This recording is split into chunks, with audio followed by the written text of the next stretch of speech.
अर्श, ये जो टॉपिक है वशीकरण का, अब ये अपने आप में मुझे लगता है इतना वास्ट और ब्रॉड टॉपिक है जी कि इसका कोई आदि अंत एक तरीके से है नहीं। लाइक वशीकरण करने, अगर हम तांत्रिक तरीकों से बात करें तो वशीकरण एक अपने आप में एक मेथड है।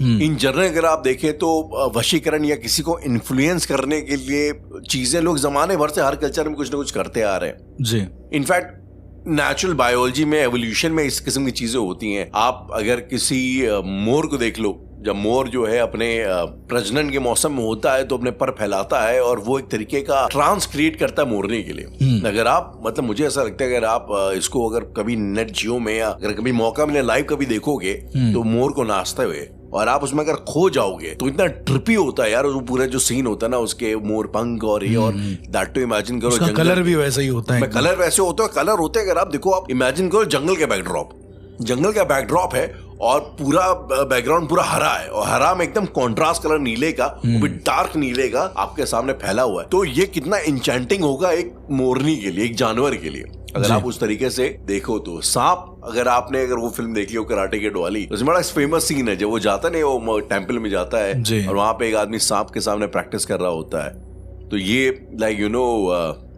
जो उसका मास्टर होता है, एकदम ध्यान से देखो कि इंसान, सांप उसको नहीं कंट्रोल कर रहा, जो इंसान है वो सांप को कंट्रोल कर रहा है। उसने उसको वशीकरण में किया हुआ है, हाँ, फोकस में किया हुआ है। तो मुझे लगता है वशीकरण यू नो इन अ वे बहुत तरीकों से लोग हमेशा से करते आ रहे हैं। एक आवाज एक माध्यम होता है वशीकरण करने का, डांस होता है, ब्यूटी होता है। विष्णु जी ने जब मोहिनी का रूप धारण किया था तो भी किस्म का एक वशीकरण था कि जो असुरों को भड़काने के लिए, को भ्रम में डालने के लिए। तो वशीकरण, अगर मैं आपसे पूछूं यू नो कि एक तांत्रिक वे में अगर वशीकरण, इन्फ्लुएंस अगर मैं बोलूं, अंग्रेजी एक शब्द है इन्फ्लुएंस करना किसी को, उसका मैं वशीकरण बोलूं, तो वो तांत्रिक वशीकरण से कितना फर्क है?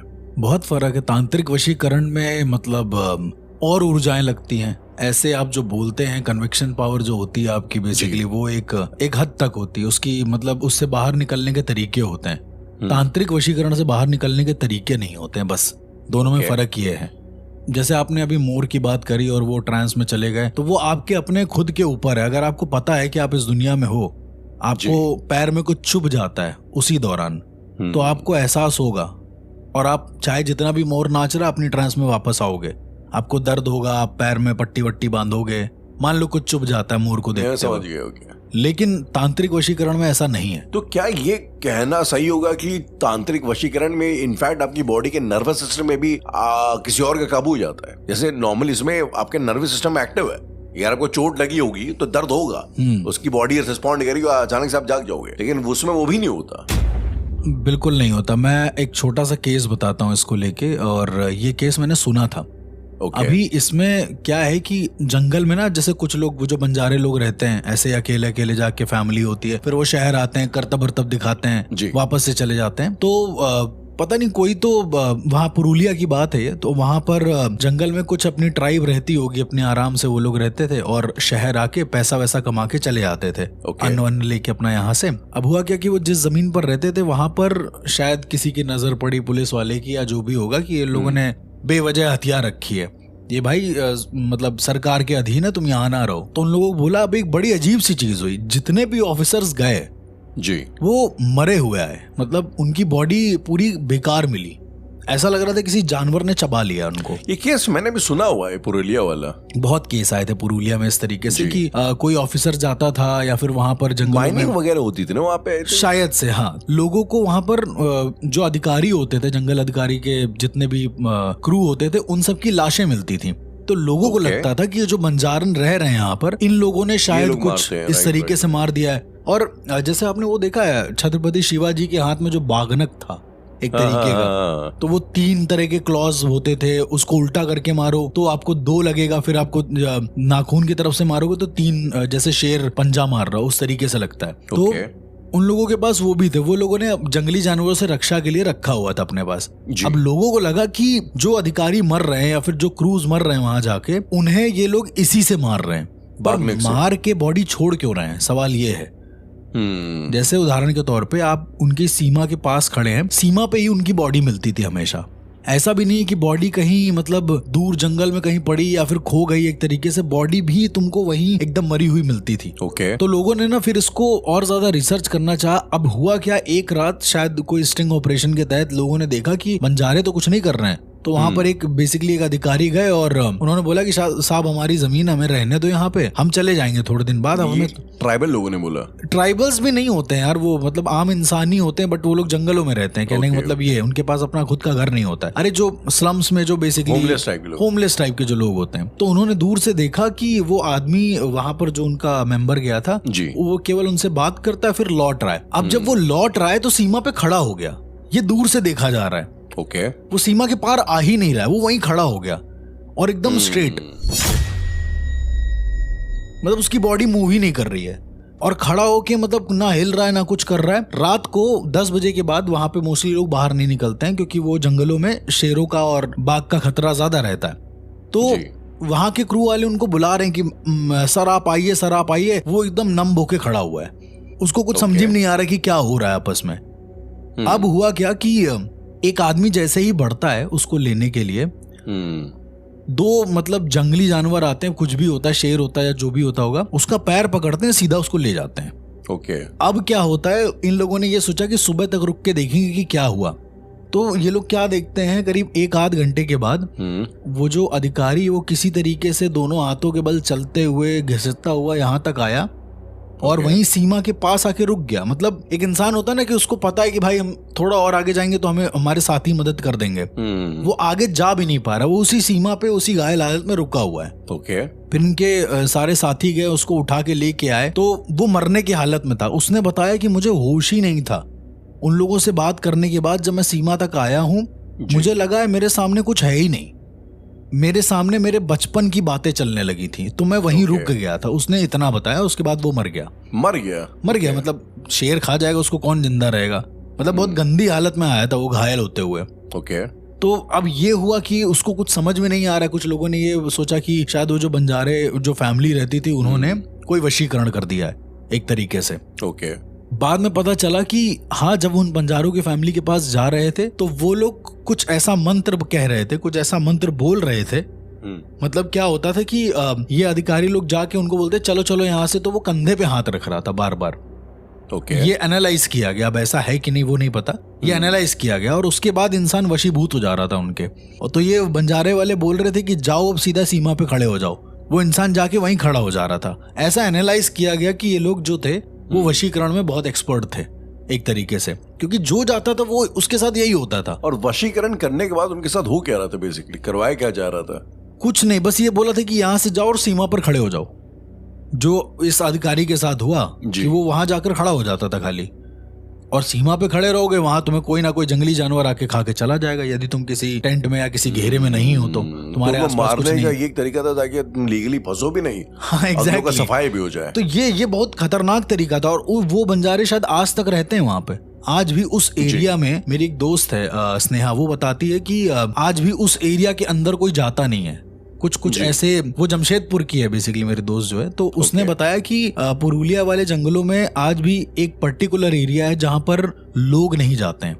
उनका मानना है कि यदि वो वहां पर गए, मतलब जाओ ऐसे घूमो, लेकिन अगर इस इंटेंशन से गए कि उनको बाहर निकालोगे तो तुम मर जाओगे, मतलब वशीकृत हो जाओगे पहली बात तो, उसके बाद तुम मर जाओगे, ये कन्फर्म है। और आज कैसे उन लोगों का वशीकरण करने वालों का आधिपत्य हो गया वहां पे, आधिपत्य हो गया। लेकिन ये किस तरीके का वशीकरण, मैं जब सोच रहा था इस बात को, छूने से तुमने छू लिया और वशीकृत हो गया, ऐसी भी कोई विद्या मौजूद है? मैंने अपने गुरु से भी पूछा तो उन्होंने बोला कि ऐसी विद्याएं गुप्त हैं। मतलब मैंने आपको बताया था ना 10 महागुप्त विद्याएं हैं, उनमें से ये एक गुप्त विद्या है वशीकरण करने की। मैंने आपको जो हम लोगों ने डिस्कस किया था महावशीकरण के बारे में, ये शायद उससे एक कदम आगे है। महावशीकरण कम होता है, महावशीकरण में तो चलो तुम किसी तरीके से कंट्रोल कर रहे हो, लेकिन इसमें तुमने एक बार छू दिया, वो पूरा तुम्हारे बस में। अब वो मरे कटे चाहे उसको जो भी होगा, उसको उसी जगह पर रहना। जैसे शैतान मूवी में हमने देखा कि वो जो आर माधवन थे वो बोलते थे कि अब तुम ऐसे करो, अब तुम्हें हंसते रहो, तो वो हंसती रहेगी जब तक वो मर नहीं जाएगी। कहने का मतलब ये है। तो इस अधिकारी के साथ भी इन ट्राइबल्स लोगों ने यही किया, जो बंजारे थे। इन्होंने बोला सीमा पे खड़े रहो, अब वो सीमा पे खड़ा रहा, शेर आके उसको लेके चला गया, मतलब घायल वायल कर दिया, लेकिन उसके दिमाग में एक ही चीज है कि सीमा पे खड़े होना है, तो सीमा पे आ गया वापस से। कहने का मतलब ये है। ये जैसे अर्श, अब चलो आपने जो केस बताया ये तो खैर काफी बड़े लार्जर कैनवस पे हो गया, बड़े लार्जर स्केल पे हो गया, लेकिन वशीकरण जैसा मुझे लगता है ये बड़ी इन अ वे पैरानॉर्मल में सबसे ज्यादा कॉमन चीजों में से एक है। बिल्कुल। अब ये मुझे लगता है हर अगले घर का ये एक मसला रहता है कि फलने ने वशीकरण कर दिया, फलने ने इसने इसके ऊपर कुछ वशीकरण कर दिया, करवा दिया, टोटका करवा दिया। तो जो आपने चीज बोली, क्या ये आई एम प्रीटी श्योर आपने ऐसे कुछ केसेस अपने सामने भी देखे होंगे? बिल्कुल बिल्कुल। वशीकरण में जो इंसान जो है एकदम जब वशीकरण हो जाता है, तो क्या वाकई में ऐसे लोगों का मतलब नर्वस सिस्टम में एक तरीके से लाइक जाम हो जाता है? मतलब इनको आप कुछ भी करो, इनको तुम बोल दो कि ऐसा तुम हाथ के ऊपर आग रख दो, ये हाथ जब तक जल रहा होगा ये हाथ रखे रहेंगे, उसमें पेन गायब हो जाता है। बिल्कुल, मतलब वही मैं आपसे कह रहा हूँ, जैसे आपने बताया ना कि हम एक ट्रांस में चले जाते हैं, एक होता है वो वशीकरण, एक होता है उस तरह का मीठा ट्रांस में जाना, मतलब एक हल्का सा वशीकरण, आप वशीभूत हो गए किसी चीज के, ठीक है। वशीभूत और वशीकरण में यही फर्क है। वशीभूत का मतलब तुम उस तरह के विद्या से या फिर उस तरह के ट्रांस से बाहर आ सकते हो, तुम्हारा अपना अवचेतन मन है उससे। लेकिन हाँ, मतलब क्या होता है ना कि साधक के पर्सपेक्टिव से भी जब वशीकरण होता है तो आपके चेतन और अवचेतन दोनों मन को काबू में करता है वो। वो एक मन को काबू में नहीं करता है। और कभी कभी ऐसे भी वशीकरण होते हैं, अच्छा बहुत बड़े बड़े जो वशीकरण होते हैं उनसे बाहर निकलने के बहुत क्लासिक तरीके भी होते हैं कि भाई जो बहुत बड़े वशीकरण होते हैं, जैसे इस तरह के जो होते हैं जो तुम्हारी सोचने समझने की क्षमता ही एकदम छीण कर देंगे, वो अक्सर अवचेतन मन को कैप्चर करते हैं उनको। हाँ, तो अगर तुम्हारा चेतन मन में कुछ ऐसा है, कोई डिजायर है तुम्हारी, तो तुम अगर डिजायर सामने बोल दोगे, या फिर तुम्हारे सामने वाला इंसान जो है अगर वो पूरी तरीके से पोजेस है या फिर उसका अवचेतन मन जैसा भी है, वशीभूत है, आपने कोई डिजायर्स उसके सामने रख दी, वो अपने आप नॉर्मल हो जाएगी या फिर हो जाएगा वो इंसान, क्योंकि वो उसको पाना ज्यादा चाहता है रादर देन उसका अवचेतन मन।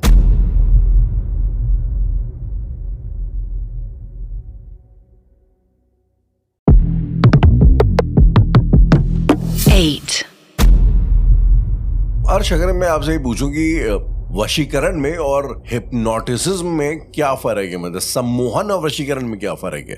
अब सम्मोहन तो ये है कि भाई हम तुमसे तुम सम्मोहन से बाहर आ सकते हो ना। सम्मोहन से बाहर आ सकता है इंसान, बहुत आसानी से आ सकता है। मैंने तो कई ऐसे सारे शोज भी देखे हैं जहाँ पे लोग लाइव सम्मोहन करते हैं और लाइव काम कर, मतलब एक तरीके से जो हम लोग वशीकरण में क्लेम कर रहे हैं ऑलमोस्ट सेम चीज करवा ही देते हैं। अब जाहिर सी बात उसमें पेन वाला चीज नहीं होती। इसमें दो चीजें हैं, सम्मोहन बेसिकली एक टफ प्रोसेस नहीं है। एग्जैक्टली, वो तो ज्यादा टफ प्रोसेस भी नहीं। एंड ऑन दैट नोट मैं बस ये चीज बोलना चाहता हूँ कि सम्मोहन में भी कई बार आप किसी को एक न्यूरोलॉजिकल सेंसेशनल इफेक्ट दिलवा सकते हैं। बिल्कुल। सपोज कर लो अगर कोई सम्मोहन कर रहा है, वो बोल दे कि जो है ये फलाना मैं जो है मैं बहुत खूबसूरत आदमी हूँ, और जैसे ही तुम मेरे को देखोगे तुम्हारे अंदर बहुत सारी भावनाएं जाग जाएंगी, या फिर तुम्हारे अंदर एकदम घिन की भावना आ जाएगी, तो मुझे देखते ही तुम्हारे अंदर ऐसी टिंगलिंग होने लगी। और वाकई में ऐसा होता है, ये होता है। उसको देखो और अचानक से जो है मोहित, और ये मैंने लाइव देखा हुआ लोगों शोज में। So it's that easy. जैसे कि नाम से ही क्लियर है, सम्मोहन मतलब आप अगर देखोगे वशीकरण, वशीभूत होना वो एक ही इंसान के ऊपर होता है,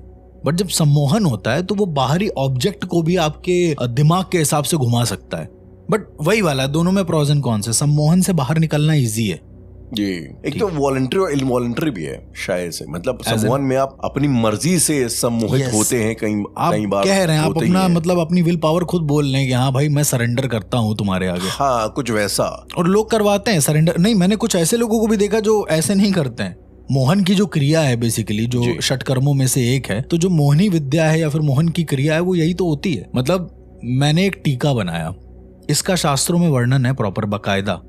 मैंने एक टीका बनाया, उस टीके का नाम नहीं बताऊंगा, एक टीका है, गोरोचन बोलते हैं बेसिकली, और उसके साथ कई सारी चीजों को मिलाकर एक गोरोचन, अष्टगंध, चंदन, सफेद चंदन, ये सबको मिलाकर एक टीका बनता है बेसिकली। और वो टीका उसको बोलते हैं विजय तिलक। वो पहले लोग करा करते थे, राम जी को भी हुआ, वो सभी को हुआ, सारे ऋषि मुनि करा करते थे। तो अगर वही सेम रेसिपी से अगर आपने कुछ बनाया, उसी रेसिपी से आपने एक तिलक बनाया और वो तिलक लगाकर आप किसी के सामने चले गए, तो कहते हैं आपकी बात कटेगी नहीं कभी भी। ये भी एक तरीके का मोहन है, सम्मोहन आपने कर दिया, मतलब सामने वाला मोहित हो गया आपके ऊपर। आप चले गए किसी इंटरव्यू में वो टीका ईका लगा के और आपकी कोई भी बात कट ही नहीं रही है, वो विजय तिलक कहलाता था। वो आज भी होता है, मतलब जो अच्छे ऋषि मुनि है जिनको इस चीज का नॉलेज है अच्छा खासा जी, क्योंकि वो अब पदार्थ नहीं मिलते। जैसे मान लीजिए जटामासी, वो मिलना बहुत मुश्किल है। कई ऐसी चीजें हैं, जटामासी ऐसे आपको मिल जाएगी, लेकिन ओरिजिनल जटामासी मिलना जिसमें 3 जटाएं ऊपर निकली होती हैं, वो मिलना बहुत मुश्किल है। अर्श, मैं जैसे ना एक चीज मैं पूछना क्या कहना चाहता हूँ, क्या आपको ऐसा नहीं लगता कि कई सारी चीजें होती हैं शायद वो अपने समय के कॉन्टेक्स्ट के हिसाब से होती हैं?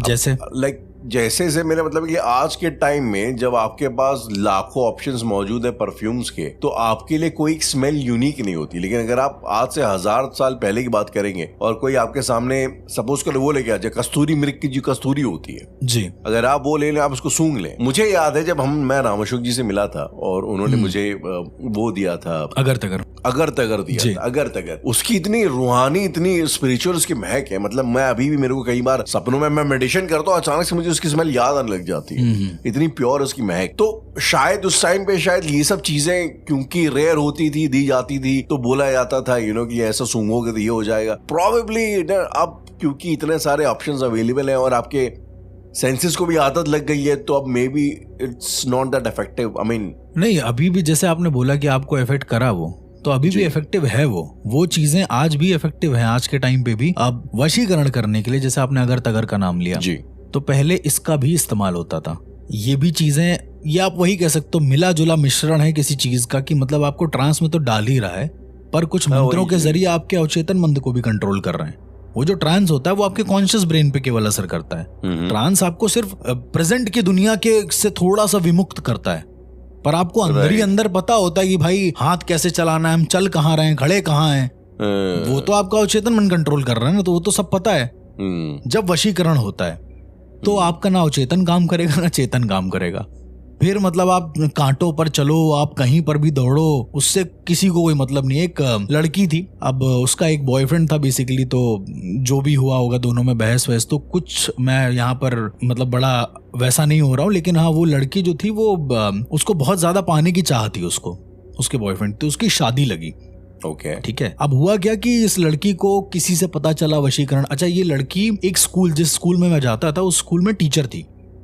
अच्छा ओके। तो हुआ क्या कि ये मैं स्टार्टिंग की बात बता रहा हूँ। तो मैं उससे मिला, तो मैंने उससे बोला कि मुझे जरा स्कूटी चाहिए, थोड़ी देर मतलब मुझे जाना है और मेरी गाड़ी में पेट्रोल खत्म है उस समय, फिर मैं भरवा के लेके आता हूँ। तो मैंने उसकी स्कूटी की चाबी ली और पेट्रोल लेने जा रहा था बेसिकली मैं। मैंने जैसे ही उसकी डिग्गी खोली है, मैंने कहा लाओ एक बार चेक कर लें इसकी गाड़ी में पेट्रोल है कि नहीं। उसमें राहुल मैं क्या देखता हूँ कि एक सफेद पेपर है, उस पे उस लड़के की फोटो बनी हुई है और ऊपर 4 क्रॉस बने हुए हैं, मतलब चारों पेपर के चारों कोनों पर 4 क्रॉस बने हुए हैं, ठीक है। और एक धागे से एक बड़ा सा नाखून, कुछ बाल और इस तरीके से बंधा हुआ है, और उसमें नाम लिखा हुआ है नीचे लड़के का, रोहित प्रॉपर। मैंने कहा ये मतलब क्या है, जान पहचान में हुआ है? हाँ वही मैं कह रहा हूँ, मैंने कहा ये क्या है, मतलब समझ नहीं पाया मैंने। अच्छा उसको ना छुआ ना कुछ करा, मैंने उसकी फोटो खींच ली राहुल, ठीक है। ओके। अब फोटो खींचने के बाद डिग्गी बंद करके मैं पेट्रोल लेकर आया, अपनी गाड़ी में भरा। अच्छा ये लड़की चली गई। 3 दिन के बाद इसने मुझे फोन किया, कहती है अर्श तुमने मेरी गाड़ी में कुछ देखा था क्या? मैंने कहा नहीं, मैंने कुछ नहीं देखा था।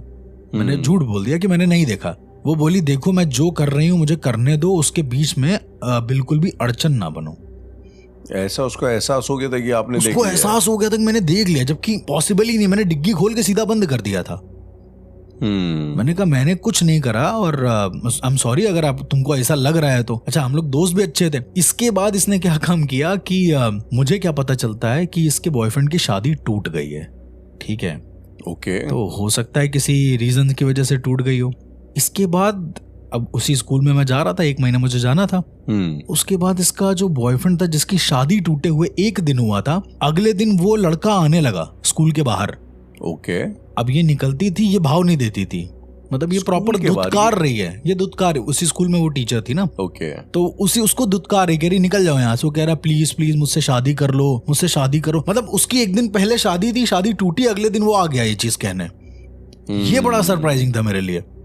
मुझे आज भी याद है 26 मार्च का दिन था वो, और बड़ा मतलब अजीब सा सिनेरियो था। वो लड़की पीछे ही पड़ गई कि कहती है मुझे नहीं करनी शादी, निकल जाओ। और ऐसा करके 1 महीना वो लड़का आगे पीछे घुमा है उसके। फिर एक दिन मतलब बड़े नशे में आया और खड़े होके चिल्लाने लगा कि मैं तुमसे प्यार करता हूँ, मैं तुमसे प्यार करता हूँ। और ये बाहर खड़े होकर जानते हो क्या कर रही थी? ये सिर्फ हंस रही थी। ओके। हाँ, ये कहती है कि आप अपने घर वालों को मनाओ और मेरे घर में लेके आओ। इस लड़के ने ना इफ करा ना बट करा, ये सीधा गाड़ी उठाया, वहां से चल गया अपने घर और अपनी फैमिली को लेके इसके घर पहुंच गया। उसी समय की बात है, ऑन द स्पॉट। अभी राहुल इनकी शादी हो चुकी है बाय द वे। ओके। लेकिन मैं जब गया था शादी में, मैं देख रहा था कि लड़का 1% भी बोल नहीं रहा है। वो बिल्कुल एकदम नम जैसे होता है ना, ऐसे बैठा हुआ है। वो कह रही थी कि शादी की बात बता रहा हूँ मैं, फोटो वोटो खिंचवा रहे जब सारे लोग। मैंने बोला कि यार हंस क्यों नहीं रहो यार रोहित। तो वो कह रही है, मेरी जो दोस्त है वो कह रही है हंसो ना। वो हंसने लगा, मतलब वो एक्चुअली हंस रहा है, वो रुक ही नहीं रहा, मतलब जोर से नहीं हंस रहा है बट वो हंस रहा है। कह रही बस करो, और वो चुप हो गया। अब ये मेरी ऑब्जर्वेशन है, हो सकता है ऐसा ना हो यार, लेकिन ये था। शादी के बाद एक और ऐसा कांड हुआ जो बड़ा अजीब था। मैं उसके घर गया, मैंने कहा कि मैंने अपनी दोस्त का नाम लिया, मैं उसका नाम अभी नहीं लेना चाहता हूँ। तो मैंने कहा कि वो है, रोहित से पूछा तो वो बोला कि एकदम ऐसे सामने आके खड़ा हो गया जैसे उसको कुछ पता ही ना हो। कह रहा है कौन? मैंने कहा जिससे शादी हुई तुम्हारी। कह रहा कौन? ये कितने टाइम की बात है? आज से ये बात है करीब 10-12 साल पहले। नहीं, ये शादी के कितने टाइम बाद? शादी के 1-2 महीने बाद की बात है। 1-2 महीने बाद। हाँ, मैं उसके घर गया था, कुछ काम था मुझे। तो वो कह रहा कौन? मैं बार बार उस लड़की का नाम ले रहा हूँ। अब कोई इंसान अपनी वाइफ का नाम कैसे भूल जाएगा यार राहुल, जिसके साथ शादी हुई है 1 महीने में। तो फिर वो पीछे से आई, कह रही क्या हुआ? हमने कहा तुम्हारा नाम नहीं याद है क्या इसको? तो वो पूछ रही है, वो अपने हस्बैंड से पूछती क्यों तुम्हें मेरा नाम याद नहीं है? तो कहता है तुम्हारा नाम तो ये है, मुझे याद है। तो कह रही इसको क्यों नहीं बता रहे थे? तो अब बताने लगा कि अरे इसका नाम ये है। और इस बात यहीं खत्म नहीं हुई। मैं अंदर पानी वानी पीने गया, वो परमानेंट यही बोलता रहा कि इसका नाम ये है, इसका नाम ये है। हंसते हंसते बोला अरे इसका नाम तो ये है, अरे इसका। मुझे लगा सार्कास्टिक वे में बोल रहा है राहुल। मैं जाने लगा वो जाते जाते बोल रहा था, समझ लो। वो पीछे मुझे उसकी आवाज सुनाई दे रही थी कि उस लड़की का नाम ये है, उस लड़की का नाम ये। वो रिपीट करता जा रहा था इस बात को। मैं ये नहीं कह रहा हूँ उसमें बहुत ज्यादा खून खराबा था, लेकिन बहुत ज्यादा हॉरिफिक था मेरे लिए कि भाई सुनने में भी काफी किस तरह का वशीकरण है यार ये। मुझे बाद में पता चला कि वो जाती है भैरव घाट वगैरह अपना कुछ सिद्ध विद्ध करने, उसके बाल वाल लेके। वहां पे एक पंडित है बेसिकली, मेरे जानकार है, मैंने उनसे बातचीत करी। तो वो कहते हैं कि इस नाम की लड़की है और यहाँ पर आती है और गंगा किनारे बैठ के अपना जो भी वशीकरण की विद्या है वो करती रहती है अपने पति के ऊपर। और कभी कभी उसका पति भी आता है, अपने पति को वो कुछ पीने के लिए देती है, कुछ ऐसा पानी टाइप का होता है, उसको अभिमंत्रित करके, और उसके बाद वो उसके वशीकरण मतलब रहता है उसके साथ परमानेंट, उसके साथ रहता है। जैसा वो बोलेगी वो वैसा करे। वो बोलेगी उठ तो वो उठ जाएगा उसी समय। लेकिन वही वाला हाल है। मैंने उनसे पूछा कि फिर वो लड़के ने अपना नाम भूला कैसे, मतलब लड़का उस अपनी वाइफ का नाम कैसे भूल रहा था? अगर वो वशीकृत होता तो उसको तो सब पता होता कि वाइफ का नाम ये है। तो बाबा बताते हैं कि इस तरह के जो वशीकरण होते हैं इनकी एक अवधि होती है, मतलब 2 दिन, 3 दिन, 4 दिन। तो 2 दिन के बाद तुम्हें एक प्रोसेस करना पड़ेगा। उस प्रोसेस में तुम्हें कुछ खिलाना पिलाना जो भी अभिमंत्रित होकर करना पड़ेगा, फिर वो असर 3 दिन तक रहेगा। तो वशीकरण कभी ऐसा नहीं होता कि तुमने एक बार कर दिया वो लाइफ टाइम, ऐसा कभी नहीं हो सकता। तो ये जिसकी शादी हुई थी, ये लड़की मतलब क्या डेली बेसिस पे उसके साथ कुछ ना कुछ चीजें कर रही थी ताकि वो बंधा रहे टाइप्स? यस बिल्कुल, ये इसका प्लान था कि मैं पूरी जिंदगी करते रहूंगी। ये पूरी वो आज भी कर रही है राहुल। वो आज भी, वो शायद कभी पैरानॉर्मल पॉडकास्ट सुनने तो उसको समझ में आया, लेकिन वो आज भी कर रही है, विच इज वेरी रॉन्ग। वो गलत है। उसका पति एकदम सूख गया है। श्योर है कि वो लड़की 100% वो यही कर रही है, 100%। मैंने उसको बोला कि एक काम करो, हम लोग वहां जा रहे हैं मेहंदीपुर बालाजी, चलो जरा साथ में। तो मना करने लगी, कह रही नहीं वहां क्या करेंगे जाके। जबकि मुझे जितना याद है जी, जो रोहित है वो बहुत बड़ा भक्त था हनुमान जी का, बहुत बड़ा भक्त। मतलब उसको हनुमान जी की पूजा करना, डेली 40 पाठ करना एंड ऑल, ये सब। मैंने कहा रोहित को ले चलो, क्या दिक्कत है? तो 2-3 बार जब मैंने ऐसे बोला ना, तो एकदम उसने पलट के चिल्ला के बोला तुम्हें समझ में नहीं आ रहा है, और इतना बोल के वो चुप हो गई। फिर कह रही सॉरी हमने चिल्ला दिया। और जब वो जो उसने उतने सेक्शन में बोला ना तुम्हें समझ में नहीं आ रहा है, वो मेरे समझ में आ गया था कि वो एक्चुअली बोलना क्या चाह रही है एक तरीके से। तो ये लड़की कुल मिला के आज भी आपकी दोस्त है, मतलब इन अ वे? दोस्त क्या, मतलब बातचीत नहीं होती है, काफी टाइम हो गया बातचीत नहीं होती, 1-2 साल हो गया बात नहीं होती। एक बार कहीं मिली थी किसी पार्टी में और उसके साथ। और ये वो जो पता है, वो जो रोहित, मैंने उसके बैक हिस्ट्री के बारे में जाना, बहुत हंसमुख बंदा था, बहुत सही, बहुत मदद करता था लोगों की। पता नहीं उसको क्या हो गया, मतलब उनके घर वालों से मैं मिला पर्सनली, वो कहते हैं कि पता नहीं मेरा बेटा अब मेरा रहा नहीं। मैंने पूछा क्यों आंटी क्या हो गया? बेटा पहले अगर मुझे खरोच भी आ जाती थी ना, वो घर भागता चला आता था और अब जी। मैं उसको फोन करती रह जाती हूँ कि बेटा मेरी सांस अटक रही है, मैं मर रही हूँ। वो कहता है कि मुझे नहीं पता, मुझे अपनी वाइफ के पास रहना है। एक बच्चा अपनी माँ से इस कदर बोल रहा है, सोचो फोन पे। तो घर से कहीं अलग रहते हैं? अलग रहते हैं, मतलब वो बिल्कुल ही अपना अलग लेके रह रहा है एक तरीके से। तो ये इस तरह का भी मतलब मैंने वशीकरण देखा हुआ है, जो शायद मुझे ऐसा लगता है कि बहुत रेयर है। और रेयर भी क्या है राहुल, अगर आप सही से देखने पे जाओगे ना तो मुझे ऐसा लगता है कि आपको मिल जाएंगे ऐसे केसेस।